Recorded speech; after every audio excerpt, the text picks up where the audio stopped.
What's up, y'all? It's La. It's Chris. And today we are getting Hamlered. So, it is February. And February is known for the month of love with, amongst other things. We have Valentine's Day right around the corner. Yes, we do. And so we wanted to kick today's episode off with a couple of Valentine's Day themed Bartesian cocktails. So the first one we are going to try is the Witch's Heart. It is a purple martini. I believe it has gin, right?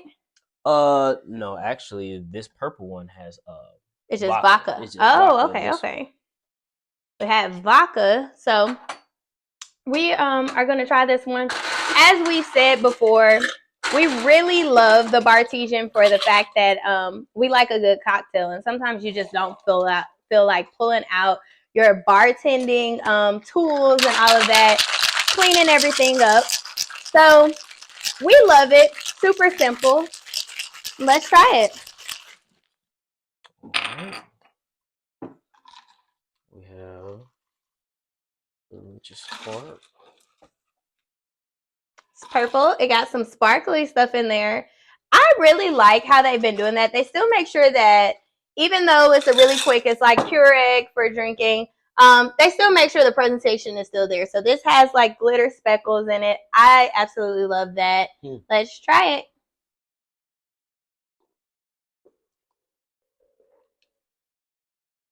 Not that bad. It's actually pretty good. I can taste the vodka in it, but it's not as strong.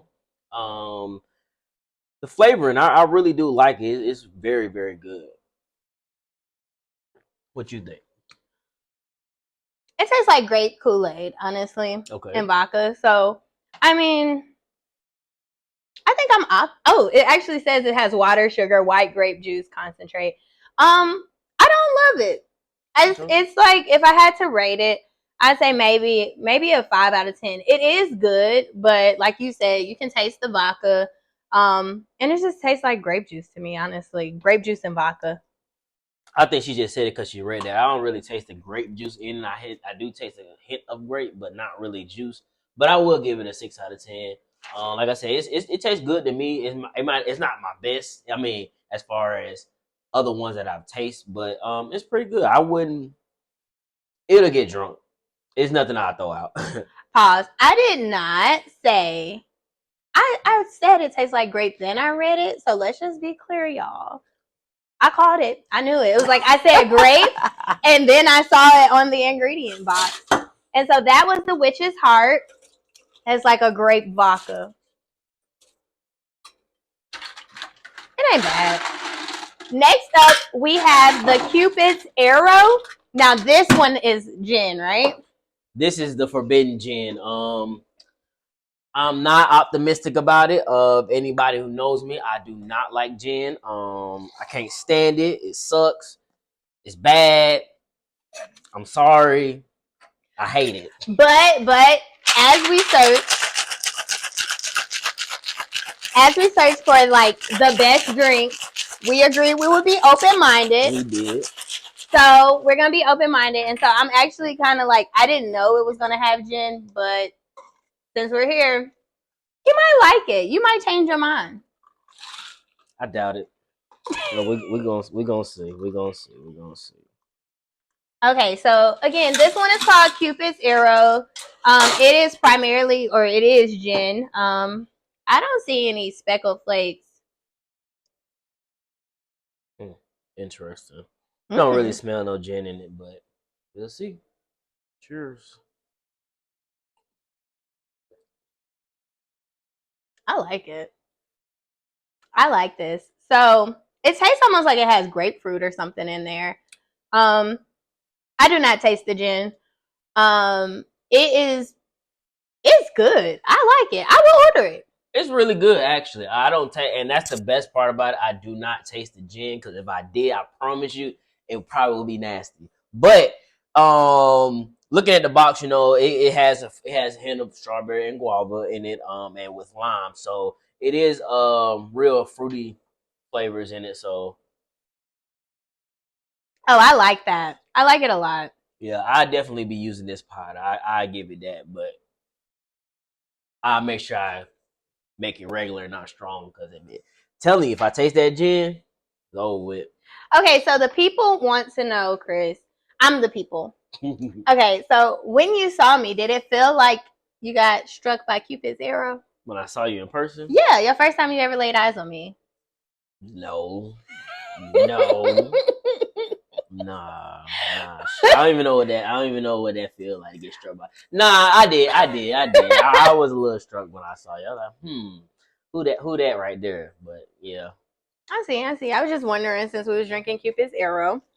So we just was talking about Valentine's Day being a part of the month of February, but that's not the only thing that's in month of February. Month of February is actually Black History Month. So this month we are actually trying to taste every different type of liquors, wine, champagne that is black owned. So if you actually know anybody or know any of them, just hit us up and we'll try them. But today, on a play from one of our friends, Chris Crosby, that we did last week on a Spike Mimosa, this week we're going to introduce Uncle Nearest. Uncle Nearest, his actually name is Nathaniel Nearest Green, who wasn't a formerly a slave person, but he actually taught somebody that you might know, Jack Daniels, on how to distill liquor. So we're going to use that today as a Spike Mimosa. And while I'm getting this prepared, would you like to talk about that? So, like you said, we're making a Spike Mimosa, and because it is Black History Month, we decided it is time to try none other than Issa Rae's Via Rae Prosecco. I'm very excited about this. In general, one, is black owned, but two, I like a good Prosecco just like her. So we are trying Issa Rae's Via Rae Prosecco DOC, and I am excited to see. So for Issa Rae's Via Rae Prosecco, it says bright, crisp, and lively. Here's to the dreaming, the leveling up, and the just because. And so just because, we say cheers. Cheers.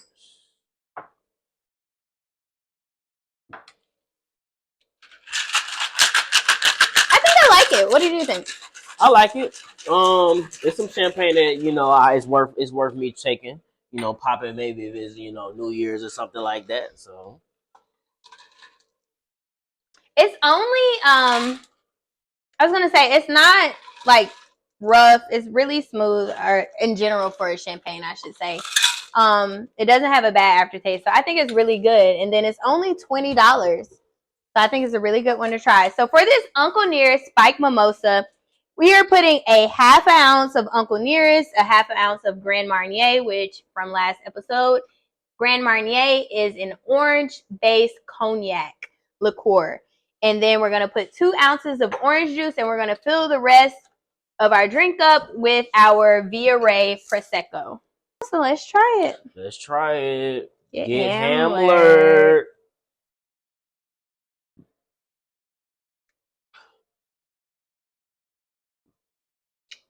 Ooh, that's going to get me somewhere. I don't know where I'm going when I drink this, but it's going to get me there. You're not going to do no bottomless with this. I tell you that straight up. You're getting one of these. And we didn't try the Uncle Nearest because we've had Uncle Nearest before. It's definitely something that we love. We get often. His brother, another Hamler, actually loves Uncle Nearest. So we didn't try it, but I did want to say that Uncle Nearest is one of the brands that we actually do frequent, and we keep it stocked in our bar often. And if you ever wanted to, check it out, I highly suggest you read about his story. It's very interesting. Okay, so we asked you all, you're in a bar, what are you ordering? And so many of y'all said that y'all are ordering some variation of a lemon drop. The most consistent or most frequent one that we heard was the strawberry lemon drop, which, quite frankly, I have not had the strawberry lemon drop yet. I'm not one that feeds into fads, so I hadn't tried it yet. But because so many of y'all tried it, I wanted to try it. Have you had the strawberry lemon drop just yet? I've never had it. Most of the time I hear ladies, you girls, y'all want to try this lemon drop. So we gonna see what it's hitting on. We're gonna see if y'all really turn it up or y'all just following the fad. So we're gonna get it started. We're gonna get it started. So the lemon drop, we decided to try the strawberry lemon drop. It's gonna take some muddled strawberries. You're gonna put about 2 ounces of either vodka or whatever liquor you're making it with, as well as 1 ounce of Grand Marnier. It said orange flavored liqueur, but as you know, we like our brown, so we're going to do the Grand Marnier because of the cognac base in there. And then we're going to put 1 ounce of fresh squeezed lemon juice. And then we're going to shake that up, and we're going to try it. So typically when you have a cocktail, like, what are you looking for in a cocktail? Are you typically looking for like vodka base, gin? I know you're not looking for a gin base, but vodka base, whiskey base. What kind of cocktails are you usually looking We're for? talking about cocktails. I'm looking for some flavor. It's vodka based for the most part. It's a lot of variations. I feel like fruits can mix with vodka real well, so I usually go for the vodka base. That's interesting. I actually don't like to go for the vodka base. I think I usually go for the rum base. If I see rum somewhere in it, I'm probably going to get that type of cocktail rather than anything else. I'll do a rum base, whiskey base. I usually don't do vodka base, and I don't have a reason for it, but I think in general, I'm just like, I like to travel.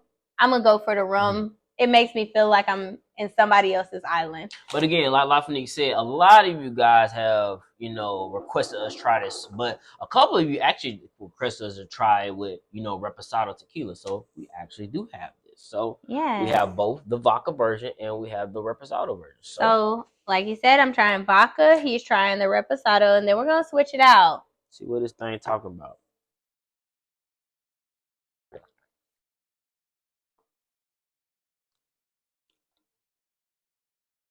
Hold on. I gotta try that again. Hold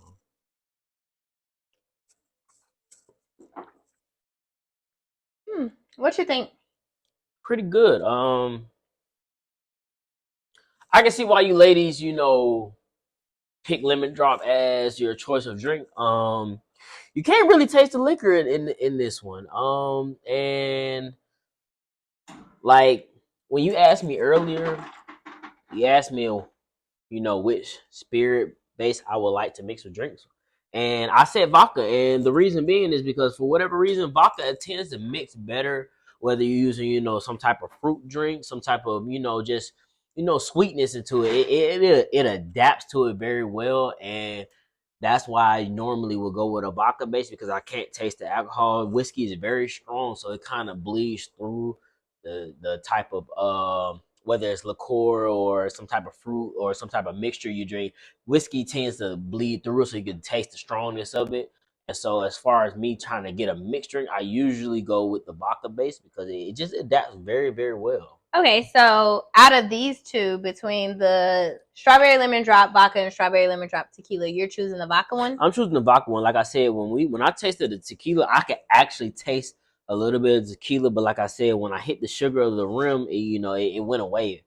For whatever, like, I ain't gonna say for whatever reason, but when I taste the vodka one, it just tastes like juice. It just tastes like, some real good strawberry puree, which I will say you did your thing. I made it. I made this fresh cut strawberries.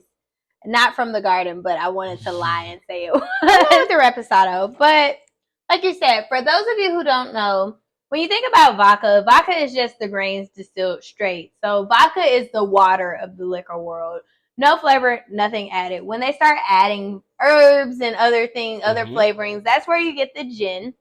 The rum, it starts with the grain base, but they add, or it's actually a sugar cane base. And then when you get to whiskey, that's where they age it with the oak. And what did I say about bourbon? It's not bourbon if it's not from Kentucky wood, Kentucky barrels. Yeah, but the thing about whiskey, it actually it started off as a vodka, but what happens is they were transporting, when they were trying to ship and transport actual whiskey to different countries or whatever, they use barrels because that's the best thing to transport things. And they found out that, the barrel actually gave it more flavor. It gave it flavor, it changed its color. That's why you get the brown color in whiskey. So that's a little known fact. I think all of this is a fact though, because some people don't know, and some people say like, I don't want to mix. You got a couple of y'all, I just out there drinking, y'all gotta get it together, but no. Exactly. And like I was saying, it's a lot of people saying like, I don't want to mix, but at the end of the day, it's all the same thing. except for maybe like tequila and rum. Those have different bases. Rum is usually based from a sugar cane. Tequila is from agave. I think it's blue agave is usually what it's built from. But all you folks that be talking about, oh man, I drunk vodka, I can't drink whiskey, it's mixing, you cap, because it's the same thing one of them just got in a barrel. Yep, it's the after the fact what made it what it is. Correct. So all y'all, I'm calling you out. Cap. Exactly. 9 times out of 10 is, what did you drink with the liquor? Was it a punch? Was it a cocktail? Was you drinking a lot of sugar? Facts. The sugar is what made you throw up, not the fact that you drank a vodka and a whiskey. That's not what you threw up. And that's the hill I'm willing to die on. Hey, I'm right there with you. So to wrap up today's episode, as you know, we're always asking you all to submit your recommendations. We cannot come up with all of these drink cocktails, everything by ourselves. So we did get a recommendation from my line sister, one of my favorite people out there, my Aries sister, Andriana Whalum, which she recommended a Jameson green tea. I'll be honest, I don't typically drink Jameson, but she says lately Jameson's been on her mind. That's what she's been drinking. So the Jameson green tea has a half ounce of Jameson, a half ounce of peach schnapps, half an ounce of sour mix, and we're gonna kind of do a splash of Sprite. So we're gonna mix it up, and I'm gonna tell you what I think about it, Willem. I kind of trust your taste. We always vibe in general, so I kind of trust that it's gonna be a good drink. I'm excited. Here's to the Jameson green tea, and here's to my line sister and Aries sister, Whalum.